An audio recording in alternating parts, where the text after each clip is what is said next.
Знаете вы больше приватной речи, чем хлеб горячий у Росковой печи. Хлеб новочанский, Кричевські, Київські, Галічні, Мінські, Слуцькі. городский. Музыки играют, бьют смыки, шкода, что век гармонии русский. Завестываем хлеб наш белорусский. Музыки играют, бьют смыки, шкода, что век гармонии русский. Завестываем хлеб наш белорусский. И у курной хате, жесты господа. Ну что на снедание, скажите в люди с хлеба. А хлеб без кварка заскочит, по хлеб чайка зазрит. Погулять хлеб, какой мы будем жить.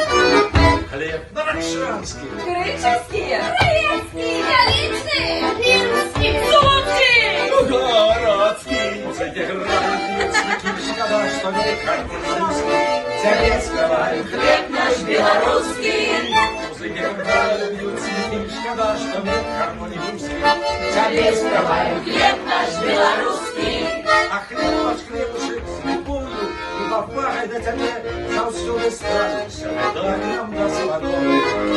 Вы залетайте до нас, чувствуем песнями вас и почувствуем белорусской сдобой.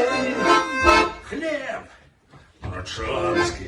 Кричевські, Київські, Галічні, Мінські, Слуцькі. Городский. Музыки играют, бьют смыки, шкода, что век гармонии русский. Завестываем Хліб наш білоруський. хлеб новочанский. Кричевські, Київські, Галічні, Мінські, Слуцькі. Городский. Музыки играют, бьют смыки, шкода,